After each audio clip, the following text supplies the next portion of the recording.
There is a time for everything. A time to be born and a time to die. A time to mourn and a time to dance. But most importantly today, Daddy, it is your time to go and rest. So please, Dad, go. Be at rest. It is hard to say goodbye, Daddy. I wish I just had a little more time with you. But time is hard. And most of us misuse it because we believe that there's always still more time.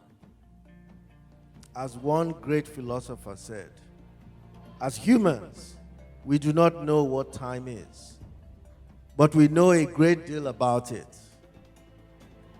We know that time flies, that once it is lost, it cannot be recovered.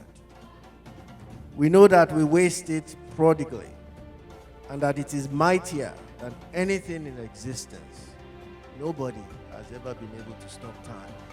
The death of a parent, there is never a right time for a parent to die. Not when you or they are young, youthful or old.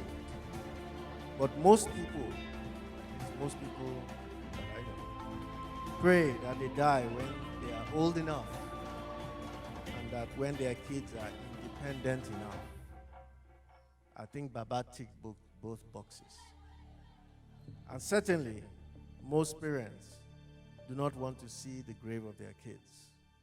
And I think God heard his prayer for that.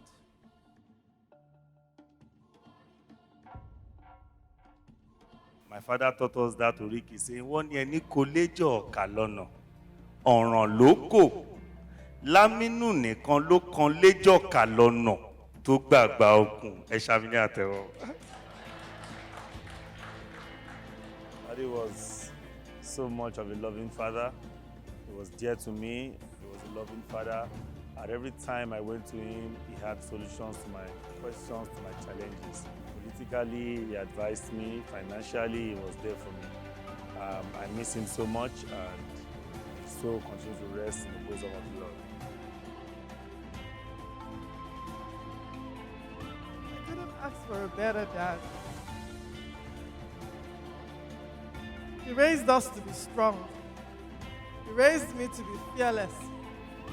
He raised me to have full self-confidence, to be able to stand tall wherever I go, both in Nigeria and abroad.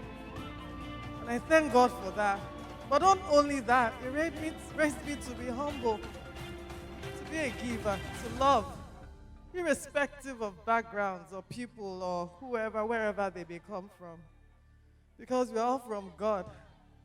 He wanted everyone to be treated right, and He taught us to do that. He was a good man.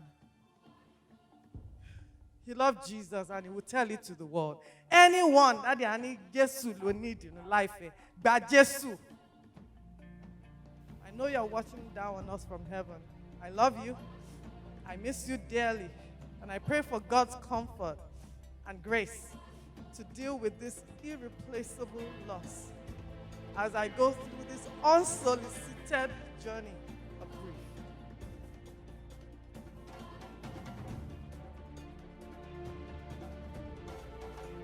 And for every time I went to Daddy's place, I would leave with a grin so wide, I would smile and chuckle all through while we were with him, that my cheeks will hurt. I remember that the last thing he said to me on his deathbed was for me to bring him Ofada stew. And I was looking forward to making that Ofada stew for him the next morning before we heard of his death. He is not dead, he just transitioned. I look forward to seeing your beautiful smile someday.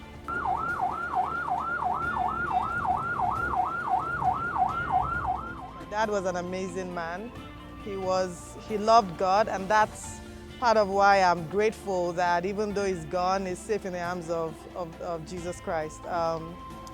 He was a man of integrity. He taught me to be a woman of integrity, fearless, but also compassionate and full of love.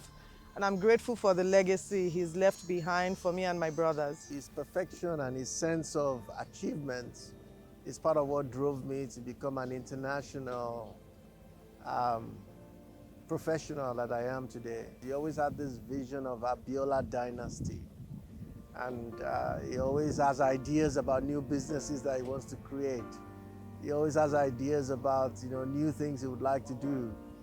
Some of it we disagree a lot about, but yeah, so I'm going to miss that comfort, that camaraderie that you get from a father. And Daddy has done well. I am confident in that. He was very passionate in nurturing me. In fact, I would call him a specialist in a girl child protecting. I really will miss him, so much. I miss his smiles. I miss, he loves to hug people. I will miss his hugs. I will miss his smiles a lot.